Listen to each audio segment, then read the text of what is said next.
여러분, 하나님께서 세상을 창조하실 때에 이 세상이 작동되도록 그렇게 정하신 법칙들이 있습니다. 이것을 우리는 창조의 질서라고 얘기도 하고 또 창조의 원리라는 말로 이렇게 사용하기도 합니다.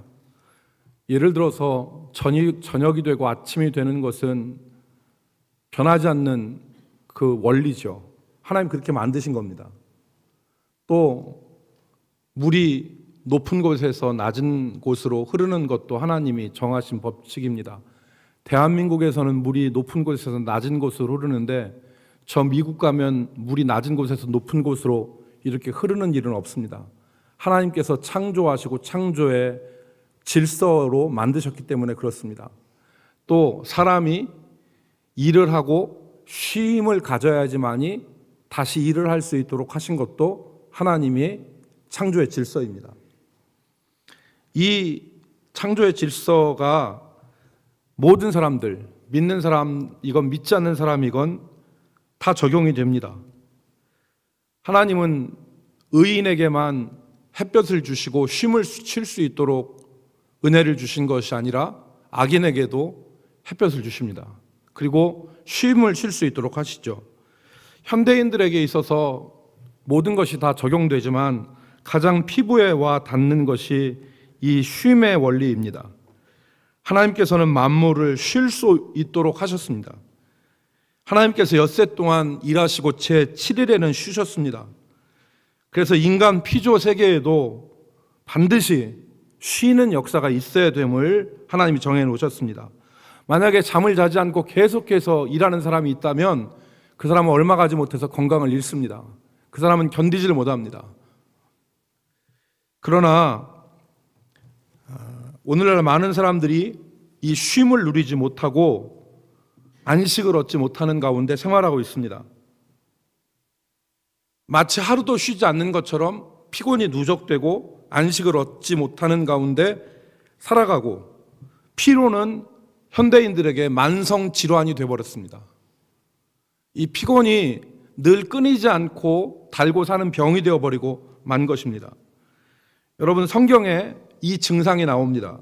신명기 28장 65절로 67절 말씀에 보면은 하나님께서 그 여러 민족 중에서 내가 평안함을 얻지 못하며 내 발바닥이 쉴 곳도 얻지 못하고 여호와께서 거기에서 내 마음을 떨게 하고 눈을 쇠하게 하고 정신을 산란하게 하시리니 내 생명이 위험에 처하고 주야로 두려워하며 내 생명을 확신할 수 없을 것이라.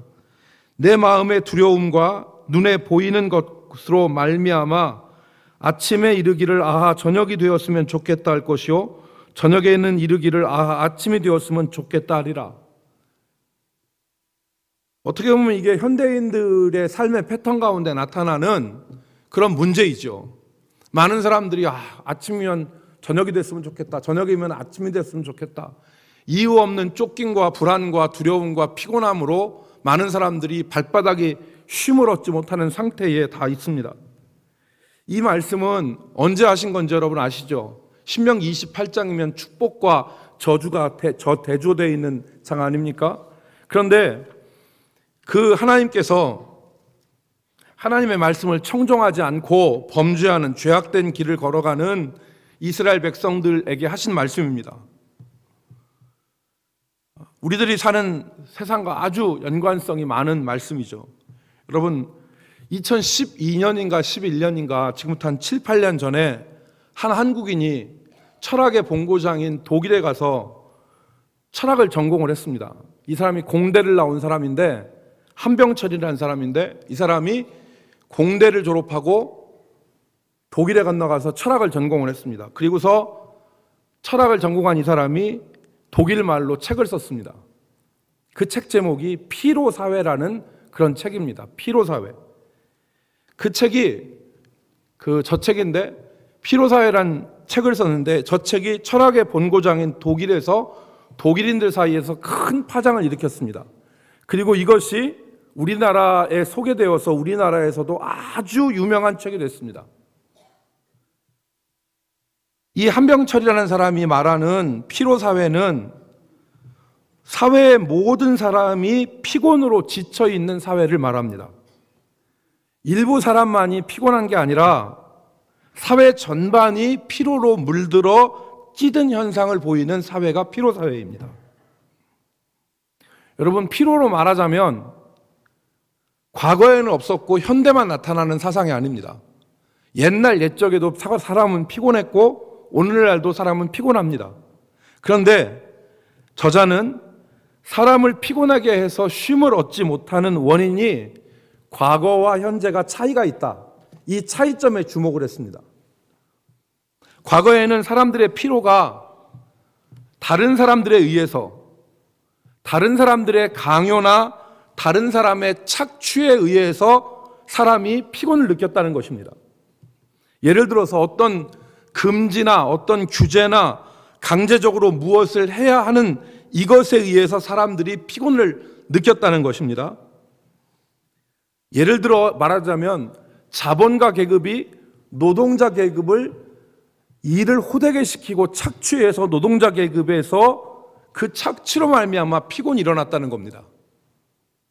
그런데 오늘날 사회는 사회가 변해서 그런 억압과 착취와 규제와 금지가 아니라 자기 자신이 자기를 피곤하게 한다는 겁니다. 이유는 사회가 변해서 우리 사회가 성과주의 사회가 되었다는 겁니다. 규제 사회가 아니라 성과주의 사회로 바뀌었다.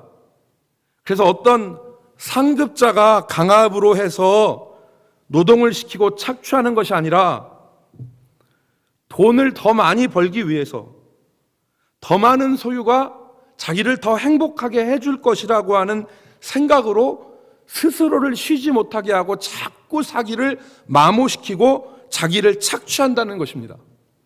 그래서 이것을 셀프 착취라고 합니다.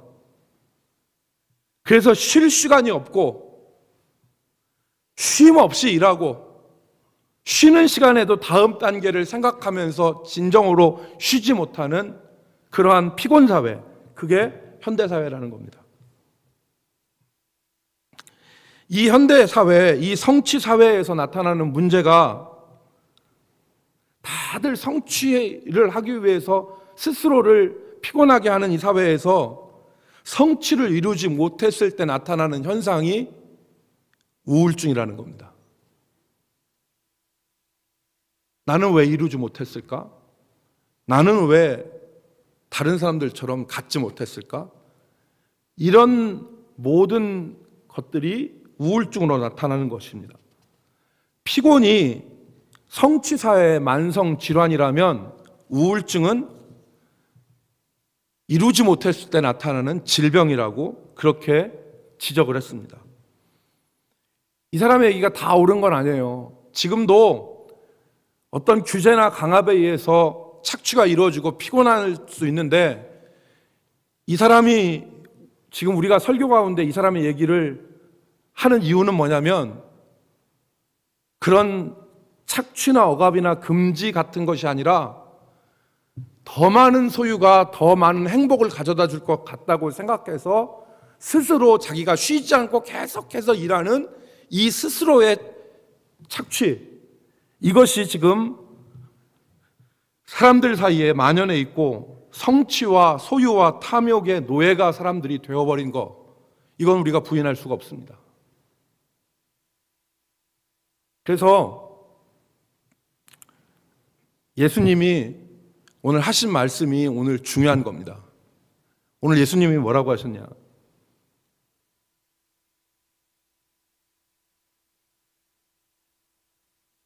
우리 현진이하고 현준이가 오늘 아침 여기 나와서 그 봉사를 했는데 또 우리 천안대원들이 봉사를 하는데 할 일 많죠.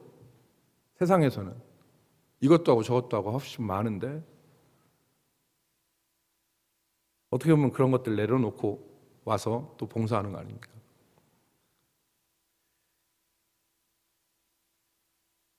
예수님 오늘 뭐라고 말씀하셨냐면 수고하고 무거운 짐진 자들아 다 내게로 오라 내가 너희를 쉬게 하리라. 예수님이 쉬게 하리라 그러셨어요. 주님이 말씀하신 이 쉼은 많은 노동 가운데 쉼을 말합니다. 그 노동을 이제 그치고 내가 너희를 쉬게 하시겠다는 말씀이에요. 여러분, 성경에서 이 쉼을 다른 말로 안식으로 표현했는데 이 안식이 우리가 얼마나 갈망하는 것입니까? 저도 지금 사실 피곤합니다. 저도 사실 피곤하죠. 여러분들도 피곤하고. 그런데 인간 존재가 죄에서 허덕이고 또 쉬지 못해서 참다운 안식을 얻지 못해서 헐떡거리는 그 우리 인간은 쉼을 간절히 소망을 해요. 그런데 그 안식과 쉼을 소망하는 인간이 참된 쉼을 얻는 것이 아니라 거짓된 쉼에 오히려 더 지쳐가는 경우가 많습니다. 한 사회학자가 한국에 왜 그렇게 방이 많으냐라고 하는 문제를 분석을 했습니다. 한국 사회에는 방이 많죠. 방자가 붙은 게 노래방, 게임방, 비디오방, 머리방, 룸살롱, 안마방, 무슨 방, 무슨 방, 무슨 방, 무슨 방 이런 방들이 왜 다른 나라는 그렇게 없는데 우리나라는 그렇게 방이 많냐라는 것을 분석을 했는데 이 사람이 그 이유를 한국인이 스트레스를 많이 받기 때문에 그렇다 그랬어요.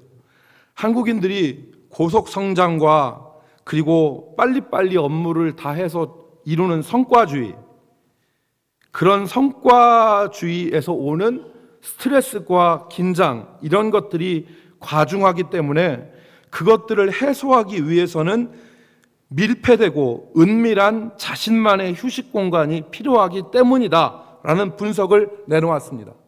너무 스트레스가 많으니까 그것을 해소하기 위해서 은밀하고 밀폐된 자신만의 공간이 필요하다. 그런데 우리가 잘 알듯이 그곳에서 일어나는 것이 쉼이 아닙니다.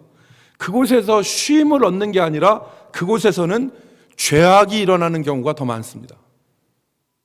은밀하고 밀폐된 곳에서 일어나는 것은 쉼이 아니라 죄악이 더 많이 일어나죠. 진정한 쉼을 찾을 수가 없는 것입니다. 여러분, 성경에서 쉼에 대해서 많이 말씀하는데 이 성경에서는 이 안식, 쉼을 세 가지로 얘기합니다. 세 종류의 쉼이 있다. 첫 번째, 히브리서 기자가 이걸 잘 정리했는데 첫 번째, 창조의 질서를 따라 누리는 육체적인 안식이 있다. 이게 첫 번째 쉼입니다. 하나님께서 엿새 동안 세상을 창조하시고 제7일에 쉬셨어요. 그래서 이 쉼을 안식, 그런데 이것은 불신자라 하더라도 이 육체적 쉼은 누릴 수가 있습니다. 불신자라 하더라도 일을 하다가 쉬게 되어지면 육체의 쉼을 얻습니다. 두 번째, 하나님의 약속을 따라 살 때 누리는 안식이 두 번째 안식이에요. 이것을 영적인 안식이라고 말합니다. 영적인 안식. 창조주 하나님의 말씀을 따라 살아갈 때 누리는 안식이 있는데 이 안식을 세상 사람들은 결코 누리지 못합니다. 그래서 히브리 기자가 광야의 이스라엘 백성들이 이 안식에 들어가지 못했다 그랬습니다. 60만이 애굽에서 나왔지만 60만 성인 대부분은 다 약속의 땅에 들어가지 못하고 광야에서 죽었습니다. 그들은 안식에 들어가지 못했다 그랬습니다. 여러분, 히브리서 3장 16절로 18절 말씀에 보면 너희가 하나님을 진노하게 하지 말아라 그랬는데 듣고 경노하시게 하던 자가 누구냐? 모세를 따라 애굽에서 나온 모든 사람이 아니냐? 또 하나님이 40년 동안 누구에게 노하셨느냐? 그들의 시체가 광야에 엎드려진 범죄한 자들에게 아니냐? 하나님이 누구에게 맹세하사 그의 안식에 들어오지 못하리라 하셨느냐? 곧 순종하지 아니하던 자들에게가 아니냐? 그랬습니다. 첫 번째 성경이 말하는 안식은 육체의 안식이에요. 근데 두 번째 안식은 하나님의 말씀을 따라 살아갈 때 누리는 영적인 안식이에요. 그런데 광야에 있던 이스라엘 백성들은 이 안식에 들어가지 못했어요. 세 번째 안식이 영원한 안식입니다. 영원한 안식. 육체적 안식과 영적인 안식이 있을 뿐만 아니라 우리가 누리게 될 영원하고 참된 안식이 있다. 여호수아가 약속의 땅을 정복을 했습니다. 그래서 약속의 땅에 그들이 들어갔어요. 그런데 다윗의 시편에 보면은 그 약속의 땅에 들어간 사람들을 향해서 너희가 들어갈 안식이 있다 그랬습니다. 제3의 안식이 있는 거죠.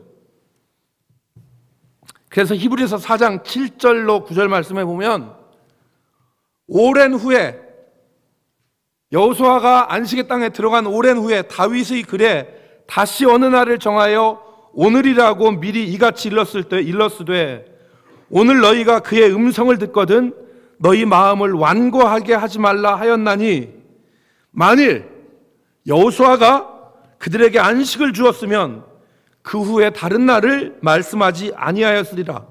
그런즉 안식할 때가 하나님의 백성에게 남아있도다. 제3의 안식이 있는 거예요. 영원한 안식이 있는 거예요. 육체적 안식, 영적인 안식, 우리에게 남아있는 영원한 안식. 그런데 오늘 사람들이 육체적 안식도 못 누려요. 영적인 안식도 못 누려요. 영원한 안식은 확신이 없어요. 그러니까 성경에서 약속한 이 안식을 누리지 못하고 사는 겁니다. 그러니까 날마다 피곤한 거예요. 날마다 쉼을 얻지 못하는 겁니다. 여기에 대해서 예수님이 오늘 무슨 말씀을 하셨습니까? 내가 너희를 쉬게 하리라 그랬어요. 내가 너희를 쉬게 하리라. 우리는 이 말씀에서 희망을 발견할 수 있습니다. 발바닥부터 정수리까지 성한 곳이 없고 쉴 곳을 찾지 못하고 쫓기고 두려워하는 삶으로 조마조마해서 살아가는, 그래서 잘 때도 사지를 펴고 자는 게 아니라 사지를 오그리고 자는 것과 같이 긴장 가운데 사는 우리들이 진정한 쉼과 진정한 안식을 얻게 해주신다는 말씀입니다. 예수님은 오늘 본문 말씀에서 세 가지를 명령형으로 얘기하셨습니다. 세 가지를 명령으로 얘기했어요. 오늘 본문에 보면 예수님이 세 가지 명령을 하셨습니다. 첫 번째, 따라서 내게로 오라. 내게로 오라. 두 번째, 내 멍에를 메라. 내 멍에를 메라. 세 번째, 내게 배우라. 예수님은 세 가지를 말씀하셨어요. 명령형으로. 그러니까 오늘 본문 말씀에 내게로 오라, 내 멍에를 메라, 내게 배우라. 이 세 가지 말씀을 하셨어요. 그러니까 오늘 우리가 진정한 안식과 쉼을 얻기 위해서는 이 세 가지의 명령을 순종하고 행해야 되는데, 첫 번째가 예수님께 나가는 것이 쉼입니다. 예수님께 나가는 것이 쉼이에요. 마태복음 11장은 진리를 찾지 못했던 인간의 분주함과 그 분주함, 진리를 찾지 못했을 때의 이상현상을 말씀하고 있습니다. 사람들은 진리를 찾지 못해서 여기도 가고 저기도 가고 여기도 헤매고 저기도 헤매고 다녔습니다. 그러니까 사람들이 광야에 나가서 세례 요한을 본 것도 진리를 찾기 위해서, 또 진리를 찾지 못해서 열심히 무엇을 하는데 그것이 벳세다와 고라신과 가버나움처럼 회개하지 않는 모습으로 나타났어요. 그런데 그런 모든 분주함이 예수님께 나가게 되면 중지되어지는 겁니다. 진리 앞에 서면 그 모든 수고가 중지가 되는 것입니다. 왜냐하면 예수님이 길이요 진리요 생명이기 때문에 그래요. 오늘날 사회에서 일어나는 모든 혼란과 불안과 우울증과 모든 신경증도 진정으로 예수님을 만나면 쉼을 얻을 수 있습니다. 오늘 우리가 여러분 마태복음 11장을 보면 예수님이 28절에서 뜬금없이 내가 너희를 쉬게 하리라 그러셨어요. 근데 그 앞에 있는 얘기를 보면, 말씀들을 보면 진리를 찾지 못했을 때 니들이 광야에 왜 갔느냐? 고운 옷 입은 것을 보러 갔느냐? 부드러운 옷 입은 사람을 보러 갔느냐? 그들이 진리를 찾기 위해서 광야도 나가고 그들이 진리를 찾기 위해서 이 일도 하고 저 일도 하고 진리를 찾지 못해서 고라신, 벳세다, 가버나움처럼 회개하지 않고 범죄하는 일들을 행하는데 그 모든 어두선함과 모든 노동이 내게로 나오면, 예수님께로 나오면 쉼을 얻게 된다는 그것입니다. 우리가 잘 아는 러시아의 대문호 톨스토이는 러시아의 명문 귀족이었습니다. 톨스토이가 고백을 했습니다. 자신이 러시아 상류 사회에서 그 파티장에서 이런저런 대단한 사람들 만나고 술과 여인들의 아름다움과 그리고 권세에 빠져 살았지만 그 모든 것이 다 헛된 수고로움이었다. 나는 주님 안에서 비로소 내 영혼에 쉼을 얻었다고 톨스토이가 고백을 했습니다. 주님께 나가는 것이 진정한 쉼이에요. 두 번째, 주님의 멍에를 매는 것입니다. 주님의 멍에를. 이 멍에는 여러분 두 마리의 소를 하나로 묶어주는 도구예요. 두 마리 소에다가 멍에를 메웁니다. 이 멍에를 맨 두 소는 같이 가고 같이 행동을 합니다. 주님은 내 멍에를 매라고 하셨어요. 이 멍에는 구속의 멍에가 아니라 함께함의 멍에입니다. 그렇기 때문에 주님이 내 멍에는 쉽다고 그랬어요. 쉽다. 내 멍에는 쉽고 내 짐은 가벼우니 그랬습니다. 여기서 주님의 멍에가 쉬운 것은 억지로 매는 멍에는 무겁고 그리고 어렵지만 주님의 멍에는 구속의 멍에가 아니라 함께함의 멍에예요. 주님과 같이 옆에서 가는 겁니다. 여러분들 공부를 하셨지만 헬라어에서 성령은 파라클레이토스라고 얘기합니다. 파라클레이토스. 이 성령은 파라클레이토스라고 하는데 파라라는 말은 곁에라는 뜻입니다. 클레이토스라는 말은 말하다는 뜻입니다. 그러니까 성령은 옆에서 말해주는, 그래서 파라클레이토스를 우리나라 성경에서는 보혜사라 그랬습니다. 옆에서 도와주는 사람. 그러니까 주님이 옆에 딱 계셔서 나와 함께 멍에를 메고 나와 같이 걸어가고 나와 같이 쉬면 얼마나 좋겠습니까? 그러니까 나와 내 멍에를 매라는 거예요. 내 멍에를 매라는 겁니다. 이렇게 멍에를 매면 이 멍에는 우리를 돕는 멍에요, 우리를 쉬게 하는 멍에입니다. 주님과 함께 가면, 여러분, 누구와 함께 가느냐가 대단히 중요합니다. 저는 신학교 때 뜻을 같이 해서 함께 제가 다니는 학교에 같이 공부했던 90명의 학생들이 있습니다. 또 신대원을 같이 다녔던 또 많은 학생들이 있습니다. 대학을 졸업한 지는 30이 되고 대학을 입학하고 한 30년 되고 신대원을 졸업하고 20년이 됐는데 지금 그 사람들을 만나보면 전부 다 각각 다 틀립니다. 다 다른 사람, 다른 삶을 살고 있습니다. 여러분들도 그렇죠. 그런데 그 차이가 어디서 나느냐? 누구와 함께 인생길을 걸어왔느냐에 따라서 달라지는 것입니다. 누구와 함께 멍에를 메고 누구와 함께 인생을 같이 했느냐에 따라서 어떤 사람은 철이 철을 날카롭게 한 것처럼 아주 이한 낫이 되어진 사람이 있고 어떤 사람은 진흙밭에 굴러서 녹슨 낫이 되어지는 경우도 있습니다. 그러니까 주님의 멍에를 같이 매라는 거예요.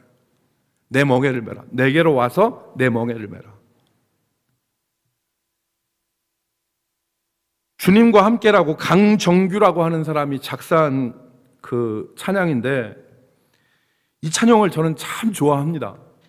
그런데 이 찬양을 참 좋아하는데 이 찬양을 부르지를 못합니다. 너무 어려워서. 여러분 들어보셨죠? 주님과 함께, 주님과 함께.